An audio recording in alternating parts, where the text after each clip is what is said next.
Chairperson, Senator Alan Cayetano is recognized. Permission granted. Madam Chair, you said either kulang or what yung vaccine? So no, I was saying that the issue raised by Senator Tulfo is on expired medicines na hindi nagagamit. So sayang, di ba? Sayang ang pera ng tao. Tapos sabi ko, in the previous budget defense just last week, meron namang si Senate President asked naman about yung supplies naman na kulang. So I was saying that it's two issues on the different side of the coin, di ba? Yung on the one hand, may gamot na kulang, nauubusan, hindi ma-deliver sa tao. On the other hand, there are other medicines na sobra-sobra at nasasayang ang pera. And that is the answer of the DOH. It's not my answer, it's the answer of Yes. DOH. So let me just say, for the record, it's completely wrong. And they are, I'm not allowed to say bini-BS tayo, no? Because you talk to all the mayors, and I'm married to a mayor, they're either late, kulang, or malapit na mag-expire. All around the world, ang flu vaccine, lalo sa matatanda, ay binibigay ng March at April. Even assuming na naganggaling pa sa Western countries yung flu vaccines ng March or April, sabihin mo nang dumating dito ng August or July, ngayon po, November 26, wala pa ho silang vaccine for flu. And it expires on December 31. Yung mga matatanda na iba, ayaw na nila ng flu vaccine ng November late. Ngayon, late na late. Secondly, doon sa routine vaccine that you fought for, Madam Chair, that you fought for, ever since Secretary Herbosa took over, it's late or kulang. Wala talaga, hindi dumadating. Wag nila sabihin may sobra and ibang issue yon. And etong problema, Senator Tulfo, thank you for this time. Yung parents, ayaw nang pabukunahan yung ibang anak kasi nagdi-deliver sila 1 month na lang, expired na eh. Paano nangyari yon? Pumunta ka sa private doctor, 2, 3, 4 years yung expiration ng ibang vaccines. I'm not talking about the flu, I'm talking about the routine. So in my time, I don't want to take the time of Senator Risa and Senator Tulfo. We'll go into that, Madam Chair. Pero, you know, sabihin na nila kung anong problema, kung bakit, 2 years na eh. 2 years na, parating late. If you want, patuloy natin to tomorrow, let's randomly call 10 mayors and 10 governors. They'll tell you all the same thing. The DOH is not delivering enough. Tapos pag nag-deliver late, tapos pag nag-deliver, ready to expire na ito. Can you imagine last year, maraming hindi na bakunahan, tapos na yung pandemic. Nung pandemic nga, gumawa ng paraan eh, na kahit na naka-lockdown, nagkakagulo yung mga health, yung mga experts natin kung paanong ituloy yung bakuna. Pero last year, nandyan lahat ng pera, lahat ng bakuna nandyan, hindi nila ma-deliver. Panay excuses eh. Madam Chair, last point. Hindi pwedeng bumili ang LGU eh. So wala silang choice. Ibigay na lang ng DOH yung pera sa LGU, sila bibili. Maraming vaccine nung yung routine sa mga bata, hindi pwede. So, Mr. Chair, sorry, Senator Tulfo, alam mo naman, respeto ko sa iyo at never ako nag-i-interrupt. Pero yung ganong klaseng sagot ng DOH, wag tayo magbuluhan dito. Health ng mga bata to eh, future ng bansa to, tapos ganyan ang sagot natin na meron ganito, meron. Hindi totoo yun. 2 years na. Kailan magbabago yan? Can you guarantee us? O yun, isang tanong lang. Can you guarantee us in 2026 there'll be no delays? Because if not, let's get a secretary who can.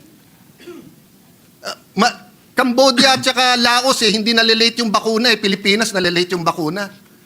Sorry for that, Mr. President. Yes, we took that up the last time around, if the chairperson will recall. The LGUs may, but ang presyo, times 10. Kung 10 pesos ang bili ng DOH, pag LGU ang bumili, Mr. President, nagiging 150 pesos or 100 Mr. pesos. President, hindi lahat po I just called yung city health namin. There are certain vaccines they're not allowed to buy kasi DOH lang ang pwede. Yeah, anyway, doon man sa pwede, mas mahal, kaya hindi sila pwede. Okay, can I quick response, no? Mr. President. So, Mr. President, the Secretary admits that they've had a major procurement problem. In fact, he has fired their procurement officer. As to whether they can handle it better next year, I don't know yet if there's an answer because the Secretary admits that given the billions of pesos involved here, there is so much competition among the bidders. And this representation recognizes that that is an issue, but that this representation also recognizes that if there's a will, there's a way. Because if Cambodia and Laos, if we do our job well, hindi dapat... Madam Chair, just as a follow-up. Let me complete my Yes. sentence.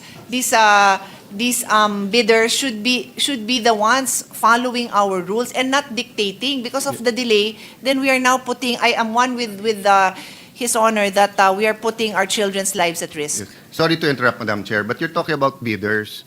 Hindi ba ang ginawa ng DOH, dinaan sa UNICEF? Di ba ang procurement nyo ng vaccines ng routine, dinaan nyo sa UNICEF? According to the Secretary, before it was, and this representation also Oh. remembers, before, like for example, the hepatitis what's B before, vaccine Madam was Chair? passed Last year. through UNICEF. Pero now, according to the Secretary, mga 10 years ago pa daw, that, according to the Secretary, nung USEC pa siya, sandali, I am receiving So last conflicting year- information. Hold on, Yeah. hold on. Di ba? Dinaan nila sa UNICEF.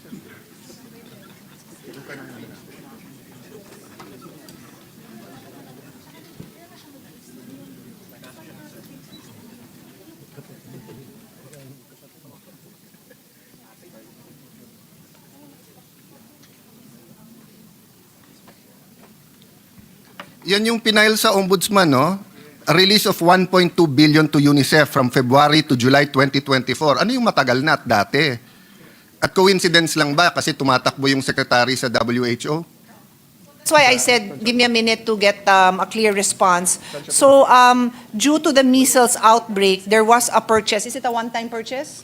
There was a one-time purchase through UNICEF because of the measles outbreak. But aside from that, they do not purchase from UNICEF. So, Okay. His Honor is correct. So, There no, was a purchase. Yeah, so the point is kasi, hindi dapat magkaroon ng problema sa bidders eh.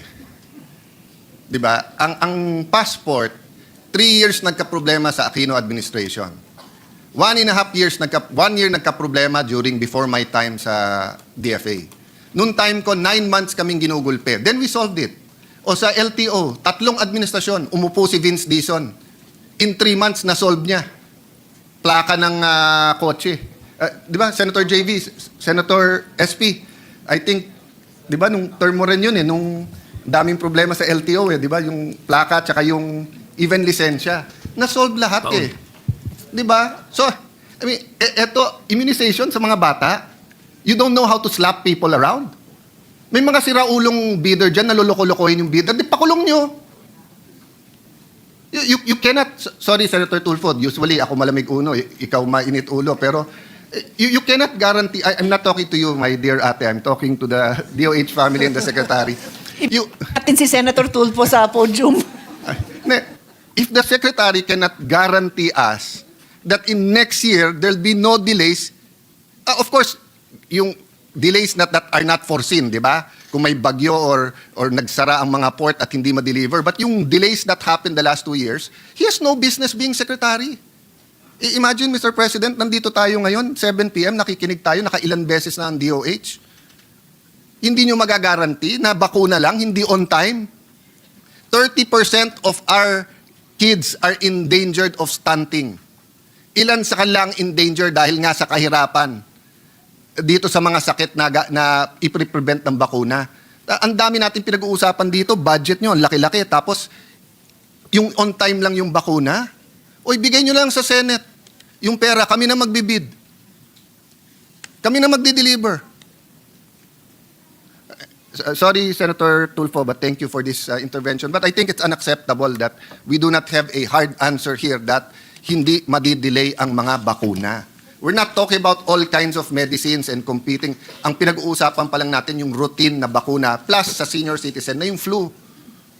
Yung flu lang, hindi natin ma-solve yun. To be fair, past administration, November din. Kung yun ay ginawa ni Secretary, at least may isa siya na hindi nagawa ng ibang administrasyon. Pero wala eh. Imbis na November 1, nandito na. November 26 na, wala pa rin. Kasi tayo, komportable tayo. Nagkasakit tayo, may St. Luke's, may Asian, may Makati Med. Pero paano naman yung mga kababayan natin na may nanay na 80 years old na napakahirap? Pagka nag-flu, tapos nagka-pneumonia, mamamatay na lang. Hindi natin bibigyan ng bakuna? It's just unacceptable, Mr. President. We understand the frustration, Mr. President. Just to put on record, because the Senate President asked a very similar, well, identical question about the vaccines, no? The response that we got from DOH is precisely because of the procurement problems, and this is referring to the flu vaccine. The procurement problems, the problems with the bidders, the vaccine, which was due to come sometime March, April, kung madelay man sana May, will be arriving December. So what they did was the December vaccine is now has that formulation for the next year's variants of viruses that are normally, well, that are predicted to happen next year. But I hope Senator Alan heard that, because that response was for him. Thank you, Mr. President.